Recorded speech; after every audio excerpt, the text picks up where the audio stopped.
नमस्कार दोस्तों, क से कहानी चैनल में आपका एक बार फिर से स्वागत है। आज मैं आपके सामने सत्यजीत रे की एक बहुत ही रोचक कहानी प्रस्तुत करने जा रही हूँ। कहानी का शीर्षक है सहपाठी। तो शुरू करते हैं कहानी।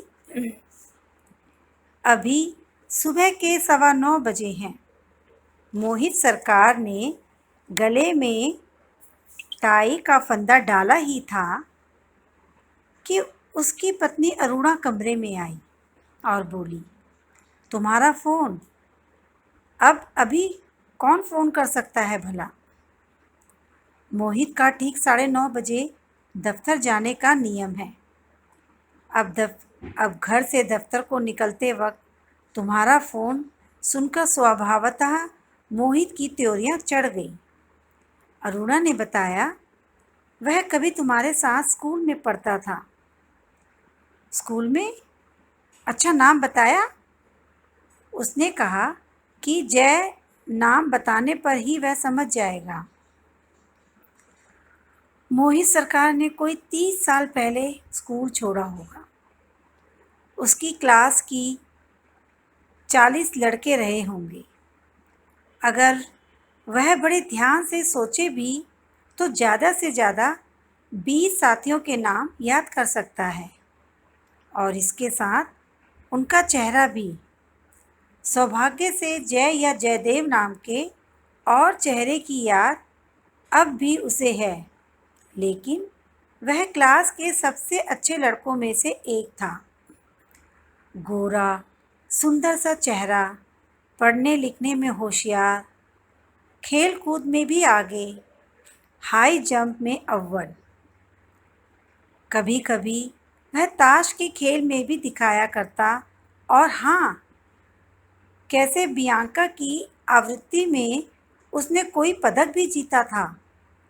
स्कूल से निकलने के बाद मोहित ने उसके बारे में कभी कोई खोज खबर नहीं ली, लेकिन आज इतने सालों के बाद अपनी दोस्ती के बावजूद और कभी अपने सहपाठी रहे इस आदमी के बारे में कोई खास लगाव महसूस नहीं कर रहा था। खैर, मोहित ने फ़ोन का रिसीवर पकड़ा। हेलो, कौन? मोहित? मुझे पहचान रहे हो भाई? मैं वही तुम्हारा जयदेव बोस, बालीगंज स्कूल का सहपाठी।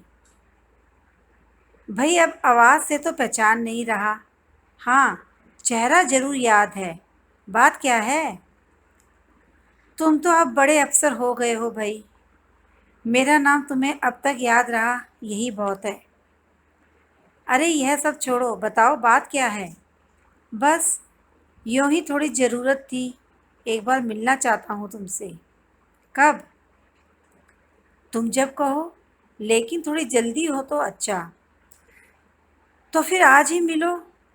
मैं शाम को 6 बजे घर आ जाता हूँ। तुम शाम 7 बजे तक आ सकोगे? क्यों नहीं, ज़रूर आऊँगा। अच्छा, तो धन्यवाद, तभी सारी बातें होंगी।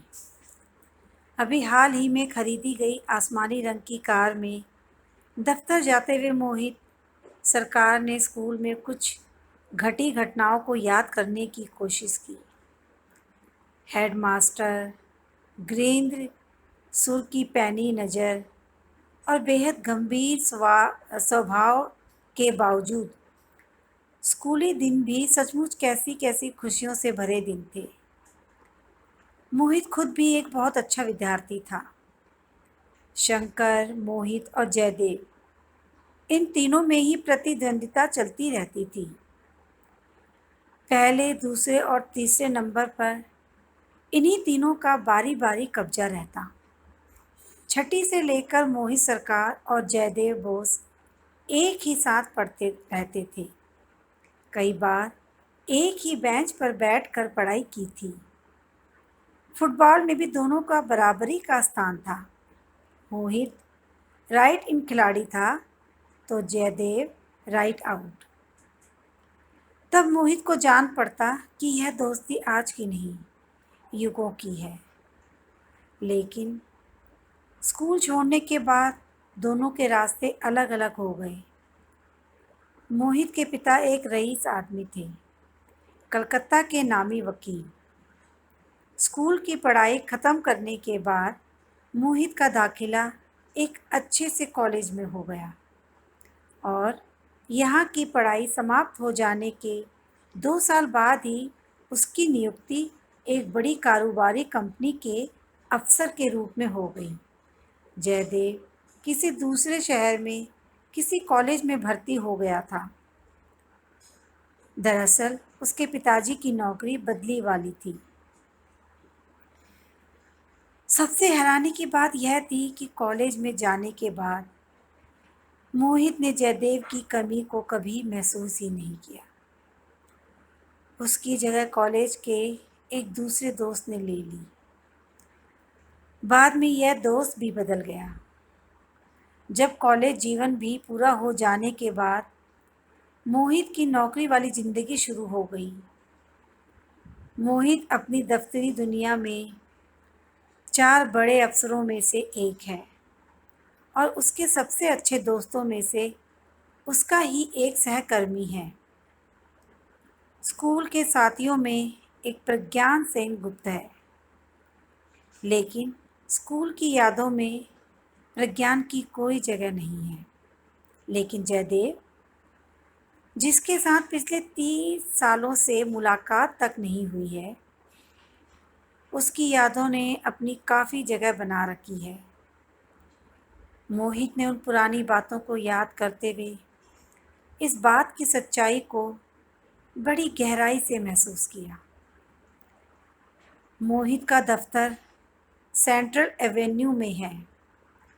चौरंगी और सुरेंद्र बनर्जी रोड के मोड़ पर पहुंचते ही गाड़ियों की भीड़, बसों के हॉर्न और धुएं से मोहित सरकार की यादों की दुनिया ढह गई और वह सामने खड़ी दुनिया के सामने था। अपनी कलाई घड़ी पर नज़र दौड़ाते हुए ही वह समझ गया कि आज 3 मिनट देर से दफ्तर पहुंच रहा है। दफ्तर का काम निपटाकर मोहित जब ली रोड स्थित अपने घर पहुंचा, तो बालीगंज गवर्नमेंट स्कूल के बारे में उसके मन में रत्ती भर याद नहीं बची थी। यहाँ तक कि वह सुबह टेलीफोन पर हुई बातों के बारे में भी भूल चुका था। उसे इस बात की याद तब आई जब उसका नौकर विपिन ड्राइंग रूम में आया और उसने उसके हाथों में एक पुर्जा थमाया। मोड़ा हुआ, इस पर अंग्रेजी में लिखा था, Jaidev Bose as per appointment. Radio पर बीबीसी से आ रही खबरों को सुनना बंद कर मोहित ने विपिन को कहा, उसे अंदर आने को कहो। लेकिन उसने दूसरे ही पल यह महसूस किया कि इतने दिनों बाद मुझसे मिलने आ रहा है जय। उसके नाश्ते के लिए कुछ मंगा लेना चाहिए था। दफ्तर से लौटते हुए पार्क स्ट्रीट से वह बड़े आराम से केक या पेस्ट्री वगैरह कुछ भी ला ही सकता था, लेकिन उसे जय के आने की बात याद ही नहीं रही। पता नहीं उसकी घरवाली ने इस बारे में कोई इंतजाम कर रखा है या नहीं। पहचान रहे हो? इस सवाल को सुनकर और इसके बोलने वाले की ओर देखकर मोहित सरकार की मनोदशा कुछ ऐसी हो गई कि बैठक वाले कमरे की सीढ़ी पार करने के बाद भी उसने नीचे की ओर एक कदम और बढ़ा दिया था, जबकि वहाँ कोई सीढ़ी नहीं थी। कमरे की चौखट पार करने के बाद जो सज्जन अंदर दाखिल हुए थे, उन्होंने एक ढीली ढाली सूती पतलून पहन रखी थी। इसके ऊपर एक खटिया छापे वाली सूती कमीज, दोनों पर कभी इस्त्री की गई हो ऐसा नहीं जान पड़ा। कमीज की कॉलर से जो सूरत झांक रही थी उसे देखकर मोहित अपनी याद में बसे जयदेव से उसका कोई तालमेल नहीं बिठा सका। आने वाले का चेहरा सूखा, गाल पिचके, आंखें धसी, देह का रंग धूप में तप तप कर काला पड़ गया था। इस चेहरे पर 3-4 दिनों की कच्ची पक्की मूछें उगी थी। माथे के ऊपर एक मस्सा और कनपट्टियों पर बेतरतीब ढंग से फैले ढेर सारे पके हुए बाल। उस आदमी ने यह सवाल झूठी हंसी के साथ पूछा था। उसकी दांतों की कतार भी मोहित को दिख पड़ी। पान खा खा कर सड़ गए ऐसे दांतों के साथ हंसने वाले को सबसे पहले अपना मुंह हथेली से ढांप लेना चाहिए। काफ़ी बदल गया हूँ ना? बैठो। मोहित अब तक खड़ा था। सामने वाले सोफे पर उसके बैठ जाने के बाद मोहित भी अपनी जगह पर बैठ गया।